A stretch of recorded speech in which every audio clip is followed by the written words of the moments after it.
Salut la compagnie, c'est Jules Melon et aujourd'hui dans la Ciné Critique, je vais vous parler d'une curiosité japonaise. Alors non, pas du Takashi Miike, hein, ça je vous le réserve pour nos duos avec l'ami Romain Rimbaud. Donc j'ai quand même l'habitude des films étranges et décalés, voire expérimentaux de ce cinéma-là. On va ici revenir dans l'œuvre de Takeshi Kitano. Ça faisait un petit moment que je n'avais pas parlé de ce metteur en scène sur la chaîne. J'ai exploré sa période, on va dire, du début, celle ultra culte, Anabi, Kikujiro, tout ça, mais aussi des films un peu plus récents. J'ai déjà vu des choses assez variées quand même. Alors là, en 1995, d'ailleurs il fête ses 30 ans, il a sorti Getting Any, ou en version originale, Mina Yateruka, qu'on pourrait traduire par Is everyone doing it? Est-ce que je suis le seul à faire ça? Est-ce que tout le monde fait ça? Une sorte de comédie absolument bordélique, burlesque, pastiche, parodique, satirique, ou pas d'ailleurs, qui est paru entre, je crois, Synecdoche Sonatine et Kids Return, voilà, et où il revient déjà, parce que c'est quand même le début de sa carrière en tant que cinéaste, encore à l'époque, à ses premières amours, celles en gros où il était Beat Takeshi plutôt que Takeshi Kitano. D'ailleurs, il apparaît dans le film dans un rôle de scientifique assez étrange, mais le premier rôle a été accordé à un certain Duncan Minoru Iizuka, je crois que c'est son nom, on va dire, civil, qui avait joué dans Jugatsu, film sur le baseball entre autres, dont j'ai déjà parlé sur la chaîne. Et autour de lui, on a des gens qu'on va reconnaître. Outre Kitano, quelques-uns de ses acteurs fétiches qu'il fera rejouer par la suite, notamment Susumu Terajima ou Ren Osugi. Il y a aussi des apparitions de personnalités publiques, parfois télévisuelles, du Japon, telles que Masumi Okada, qui joue une sorte de Staline, acteur qui s'est planté de studio, parce que oui, on va dans le métier d'acteur, c'est presque méta à un moment. Et Akiji Kobayashi, qui était l'un des héros, ou si ce n'est le héros, je sais pas, de la série Ultraman, parce qu'on va convoquer un peu cette idée-là vers la fin. Bref, toute la culture populaire japonaise est ici réunie, voire plus si affinité, dans une œuvre à sketch, clairement, qui a quand même un postulat de départ. On va suivre Asao, qui est un loser, éternel célibataire qui vit avec son papy, qui n'a qu'une idée en tête, c'est en pécho une, hein. Getting Any, en gros il veut avoir des relations sexuelles avec des filles, si, vraiment c'est l'incel absolu, enfin c'est pas incel là, ici c'est plutôt le gars qui est tellement pas séduisant qu'il est prêt à tout pour espérer assouvir ses besoins. C'est vrai que le principe de départ est un peu simple, mais ici, dérobade de l'humanité absolue, Kitano il décide de creuser cela en mode amusé, mais ça en dit quand même long sur justement la société japonaise, de ces gens qui sont un peu à l'écart et qui pourraient faire n'importe quoi, peut-être aussi allégorie ultime pour la célébrité. On sait qu'au Japon il y avait des jeux, peut-être toujours encore, enfin c'est assez particulier la société japonaise, hein. Il y a des moments assez étranges et il y a participé lui-même. Bon bref, ce Asao va essayer donc au début d'obtenir des voitures, parce qu'il se dit, belle voiture, un peu décapotable, ou une voiture de sport, hop, ça va attirer la demoiselle. Ça rate absolument, enfin il n'a pas de bol en plus. Il va voir ce concessionnaire plusieurs fois. Une idée de gag de répétition vers le départ, avec ce monsieur étrange qui va frapper un enfant d'une famille stoïque là, à un moment. Enfin, il y a des trucs. Bon, on est en décalage, d'où culture occidentale versus culture japonaise. À un moment, on va pas tout comprendre, c'est pas grave, faut lâcher prise, hein, sur ce film, lâcher prise, sinon au bout de 20 minutes vous arrêtez là. Ça je le dis d'emblée. Bref, voiture ça marche pas, alors il lui faut de l'argent quand même à un moment pour acheter une voiture parce qu'il en a pas assez. Donc il y a toute une sorte de cercle de causes et conséquences derrière.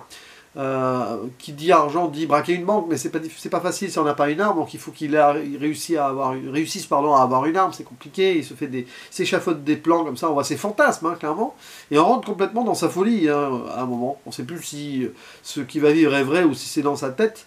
Donc pourquoi pas devenir acteur, parce que qui dit acteur dit popularité, et donc ça va attirer les filles, et peut-être de l'argent aussi, et tout est lié, et on va le voir devenir plusieurs personnes, tout en étant lui-même ou pas, parce que qui est-il au final de cet Asao? Peut-être le japonais moyen, ou ce japonais moyen, là, qui a du mal à vivre socialement.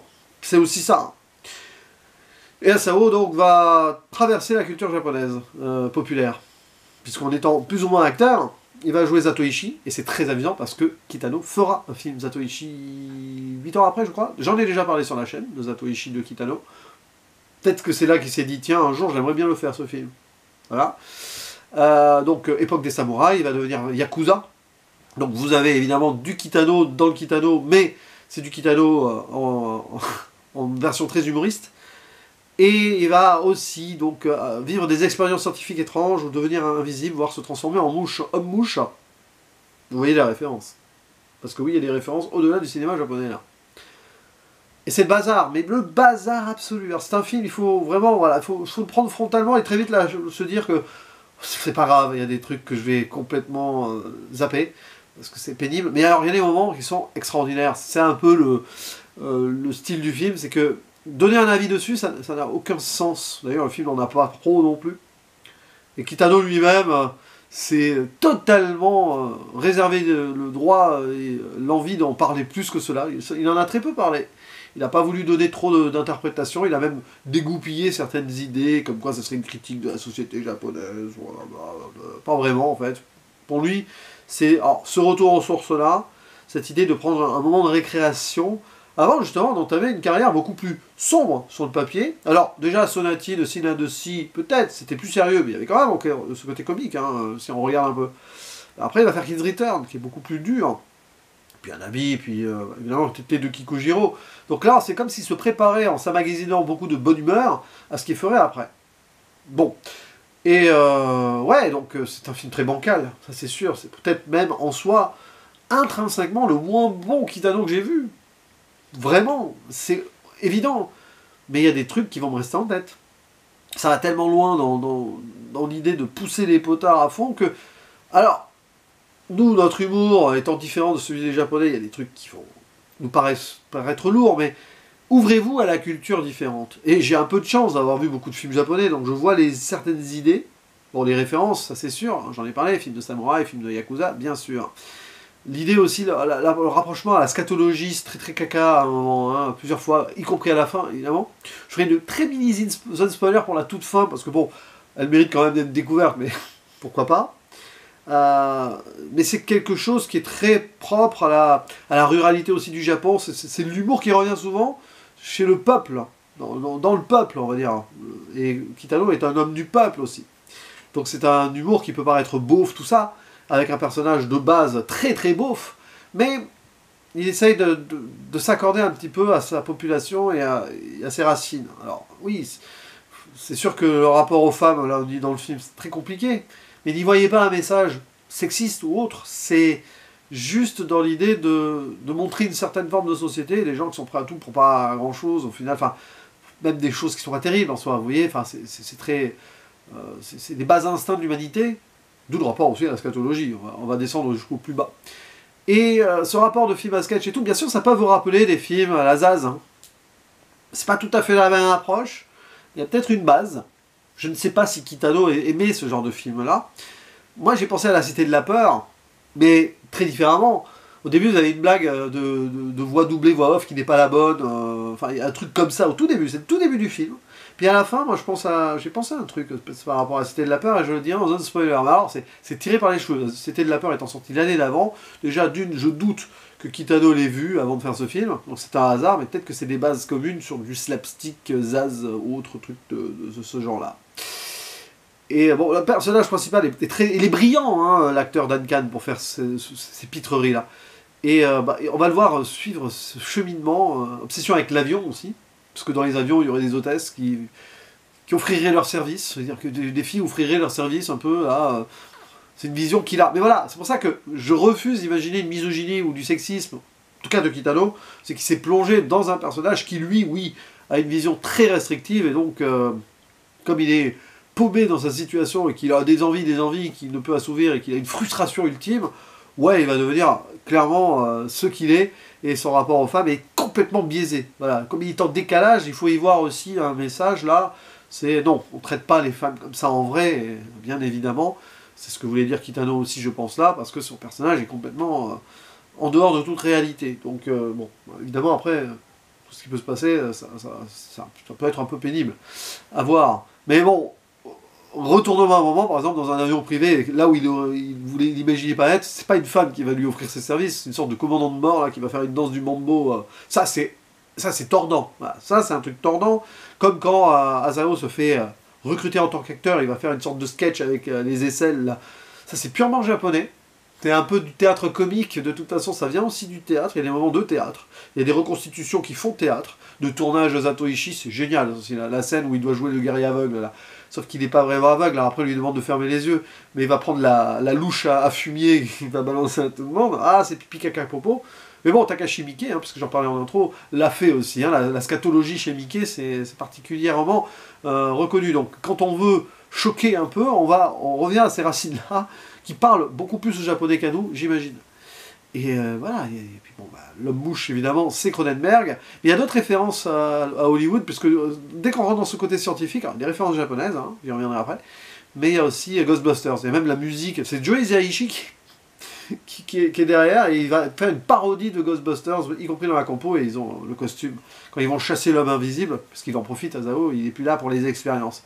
Bon, il y a voilà, plein de choses, c'est là où on voit aussi les Yakuza. Alors, c'est très amusant parce que, bon, Kitano et les films de Yakuza, c'est quand même important. Et c'est inspiré de films de Yakuza d'antan, mais il les détourne. Il les détourne et il y a des chefs Yakuza complètement fous. Il y en a un qui se fait divertir avec des ombres chinoises. Ça finit à un moment en torture d'un espion, mais ça devient du moment ASM où ils participent aussi à leur propre torture, les Yakuza.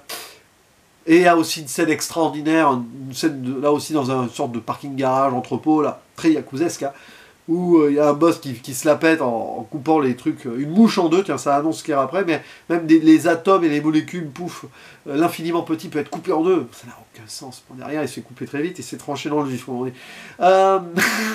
mais voilà, c'est un film qui va fonctionner sur certains trucs.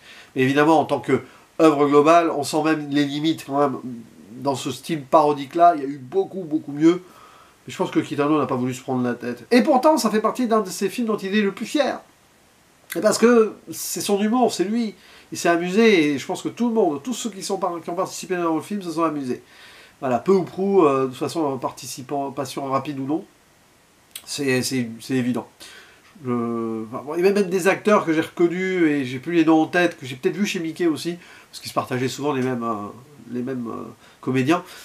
Il y a quelque chose, quoi. C'est marrant parce que récemment j'ai vu Iso, oui il y a Kitano dedans, et là aussi on est dans ce délire complètement, ça avance, il y a presque des scènes sans lien entre elles, mais c'est pas du tout la même approche, par contre sur l'ambiance et les thématiques. Petite zone spoiler pour la fin, donc il se transforme en mouche parce que l'expérience de réinvisibilisation, pardon, parce qu'il devient visible, il redevient visible, et bon, ils veulent pousser, quoi. Ça va mal se passer, il y a une mouche qui rentre dans le... c'est ça, hein, c'est Cronenberg, quoi. Et il va devenir une mouche géante. Alors là, on se retrouve avec la culture japonaise, en mode Godzilla contre Mothra. Là, il n'y a pas Godzilla, mais il y a Mothra, et c'est une mouche. Et Ultraman, donc ces super-héros qui viennent essayer d'aider, de sauver le Japon. Alors, comme c'est une mouche géante, ils vont réunir tout le caca du Japon. Dit comme ça, c'est très bien. Sortez cette phrase du contexte, faites-en une... Isolez-le en vidéo, on va se marrer, non mais je plaisante. Dans un stade, et après la mouche géante qui va... Et puis la tapette géante qui va tuer la mouche, enfin qui va achever normalement ce monstre. Et là, la fameuse tapette géante qui est mentionnée dans la Cité de la Peur. Finalement, on se retrouve avec un piège à souris géante. Hein. J'avais passé à une tapette géante. Ouais, monsieur n'est pas une tapette, c'est un commissaire de police, si vous avez les références. Ouais, c'est les années 90. Hein. Voilà, là on a la tapette géante. Et pas dans la Cité de la Peur, mais on l'a ici. Bref. Allez, ferme la zone spoiler. C'est vraiment pour la gloriole, cette zone spoiler. Vous n'avez pas besoin de voir le film. Si vous sentez que c'est pas votre truc, écoutez-la, la zone spoiler. Mais peut-être que vous aurez envie de voir la scène. Bref, Getting Any, c'est pas top. C'est médiocre, on s'en fiche. C'est dans cette médiocrité-là, et si on voit ça au 8e degré, qu'on va quand même apprécier les moments. C'est sûr que c'est pas du grand cinéma, mais est-ce vraiment du cinéma? C'est du cinéma, mais ça va au-delà. C'est un délire potache. C'est un gros truc entre potes, et Kitano a eu envie de se faire ça, de se faire plaisir. Il s'est fait plaisir. Bon, y compris sur la réal, c'est bizarre, hein, le montage est étrange. Hein, bon, c'est vraiment... Il n'y a pas eu je sais pas, une approche esthétique, si ce n'est que dans l'esthétisme, justement, de casser les rythmes pour nous perdre encore plus dans l'absurde, oui, peut-être. Mais bon, absurde comique, quoi. N'hésitez pas à dire en commentaire ce que vous pensez de ce film. Alors, je sais pas si beaucoup l'ont vu. Ça va faire partie de ces vidéos qui vont avoir le moins de vues, hein, parce que... Mais c'est très underground, mais pourquoi pas, hein. Si j'ai éveillé votre curiosité, essayez de le trouver, de le voir, et de revenir me voir ici et d'en parler ci-dessous. Allez, je vous dis à la prochaine, ciao.